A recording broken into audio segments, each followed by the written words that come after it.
এবার অসমের খবর দেখাবো। অসমে উচ্ছেদ ঘিরে রণক্ষেত্র, একেবারে দখলদারদের সঙ্গে পুলিশের ব্যাপক সংঘর্ষ, গুলিও চললো, তাতে একজন দখলদারের মৃত্যু। দেখুন মাইকি বিলাকো পিঠাই আছে, আপনাদের চাক লাইটটো চাক, পুরা গুলি ফায়ারিং কৰি আছে, মারি আছে, পাবলিক গিলাক মারি আছে, চাক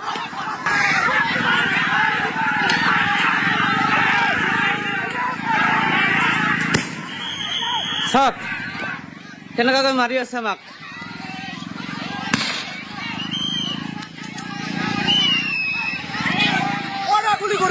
গুলি চালনা কৰি আছে, ফায়ারিং কৰি আছে, ফাঁকা গুলি মারি আছে। কথা বলবো আমাদের প্রতিনিধি অরূপ নাথের সঙ্গে। অরূপ, क्यों हुआ ये ऐसे झड़प? अयन, मैं अभी स्पॉट में ही हूँ अभी तक। अभी सिचुएशन तो कंट्रोल है, लेकिन सुबह ये मुठभेड़ हुआ था। जो एफेक्टेड एरिया था, एफेक्शन किया था, जो लोग इधर में 12 जुलाई को 12 जुलाई को एविक्शन हुआ था। पाइकान जो रिजर्व फॉरेस्ट है, रिजर्व फॉरेस्ट में लगभग 1080 फैमिली इधर में था। और उन लोग को एविक्शन करने के बाद उन लोग को इधर से जाने के लिए बोला प्रशासन ने, लेकिन वो लोग आज तक यहाँ से गए नहीं थे। इसलिए आज जो फॉरेस्ट है और जो ग्वालपाड़ा का पुलिस है, उन लोगों ने उन लोग इधर में पहुंच के उन लोग को इधर से जाने के लिए बोला। और तभी पुलिस, फॉरेस्ट और जो लोग यहाँ पे रहते थे उन लोग के पास मुठभेड़ हो गया, तो पत्थरबाजी हुआ। उसके बाद जो पुलिस था, वो पुलिस और फॉरेस्ट ने पहले ब्लैंक फायर किया, और जब परिस्थिति और खराब हो गया तब फायरिंग करने के बाद 2 लोगों को गोली लगी है। और एक जो बंदा है वो अभी डेड हुआ है, ऐसा खबर आ रहा है। लेकिन अभी आईजीपी, जो असम का आईजीपी है अखिलेश कुमार सिंह, वो यहाँ में पहुंच गए हैं। अभी सिचुएशन नॉर्मल है। कृष्णाई में जो जमीन है, ये का फॉरेस्ट का जमीन है? जी, फॉरेस्ट, रिजर्व फॉरेस्ट का जमीन है। और करीब 1080 फैमिली ने यहाँ पे अवैध करके सालों साल, लगभग 20-25 साल से यहाँ पे रहता है। वो इसलिए जो असम गवर्नमेंट है अभी जो एविक्शन कर रहा है, जितना भी रिजर्व फॉरेस्ट है, सब रिजर्व फॉरेस्ट अभी एविक्शन हो रहा है। और उसके अंदर ही ये पाइकान, किसने पाइकान जो रिजर्व फॉरेस्ट है, ये जो 1080 परिवार का बात कर रहे हैं आप, उसको कहाँ ले गया? उन लोग के पास तो ना कभी जमीन है, ना कहीं घर है।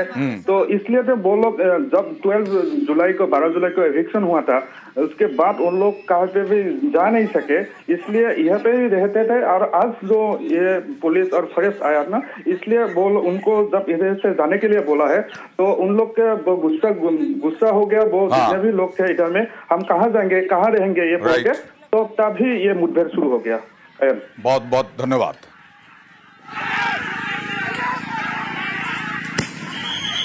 চাক কেনেকৈ মাৰি আছে আমাক।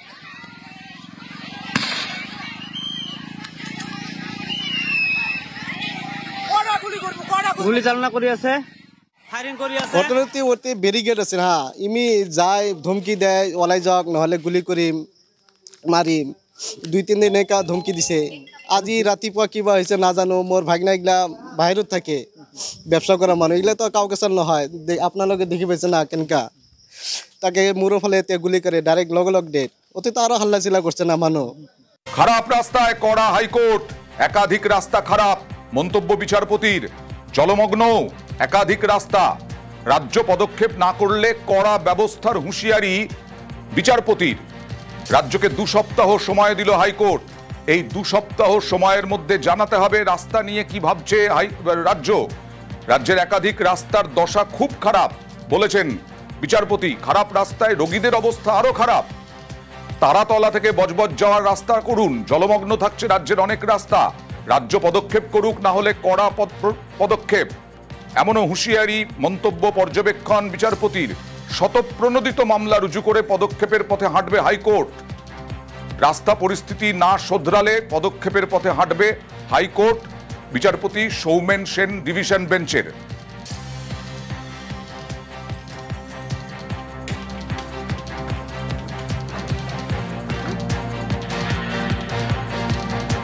এবার আরজিকরের ধর্ষণ আরজিকর ধর্ষণ এবং খুনের ঘটনা আবার সিবিআই কি জানালো আপনাদেরকে দেখাবো। আবার সিবিআই জানালো যে সঞ্জয় রায় ছাড়া ধর্ষণে আর কারো যোগ নেই, আর তৎকালীন পুলিশ কমিশনারকে ক্লিন চিট। আরজিকর দুর্নীতি তদন্তে স্ট্যাটাস রিপোর্ট পেশ করে সিবিআই। তার আগে মঙ্গলবার আরজিকরের নির্যাতিতার বাড়ি যান তদন্তকারীরা। প্রায় 2 ঘন্টা নিহত তরুণী চিকিৎসকের বাবা মার সঙ্গে কথা বলেন। সঞ্জয় যে এই ঘটনায় একমাত্র জড়িত তা বোঝানোর চেষ্টা করেন কেন্দ্রীয় গোয়েন্দারা। তাতেই ক্ষোভের মুখে পড়ে সিবিআই। 2 বছর পড়ছে, সেও এই ডিএনএ মানে অ্যানালিসিস করে কজনের মধ্যে আছে বলে দিতে পারবে, কিন্তু সিবিআই বলতে পারবে না। তার মানে কি সিবিআই ওই সমস্ত রিপোর্ট দেখেইনি। এই জায়গায় আটকে আছে, সঞ্জয় রায় একমাত্র অপরাধী বোঝানোর চেষ্টা করছিল, কিন্তু আমরা সেটা বুঝবো না, যেটা ঠিক করে রেখেছি।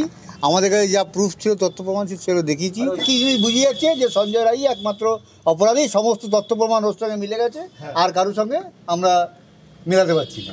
অবশ্যই অসন্তুষ্ট, এটা নিয়ে সিবিআই কাছে আমরা আদালত তো আছে। আর আজ শিয়ালদা আদালতেও সেই একই দাবি করল সিবিআই। জানিয়ে দিল সঞ্জয় ছাড়া অন্য কারোর ধর্ষণ যোগ মেলেনি। এমনকি তৎকালীন কলকাতা পুলিশের সিপি বিনীত গোয়েলকেও ক্লিন চিট দিল কেন্দ্রীয় তদন্তকারী সংস্থা। এই বিনীত গোয়েলের বিরুদ্ধেই বৃহত্তর ষড়যন্ত্রে যুক্ত থাকার অভিযোগ তুলে এসেছে। এদিন আদালতে নির্যাতিতার পরিবারের বক্তব্য নস্যাৎ হয়ে গেল। সিবিআই তদন্তকারী অফিসারের দক্ষতা নিয়ে প্রশ্ন। তৎকালীন পুলিশ কমিশনার বিনীত গোয়েল ও সিবিআইয়ের senior officer Sampat Meena batchmate. তাহলে কিভাবে ব্যাচমেটের বিরুদ্ধে সম্পত মিনা তদন্ত করবেন? দুজন সিনিয়র অফিসার ব্যাচমেট হওয়া অপরাধ নয়। অভিযুক্ত সঞ্জয় রায়ের ডিএনএ পাওয়া গেল, তাহলে কি তদন্ত অন্যদিকে করব? সিসি ক্যামেরা ফুটেজ পরীক্ষা করা হয়েছে, একাধিক ব্যক্তির বয়ান রেকর্ড হয়েছে।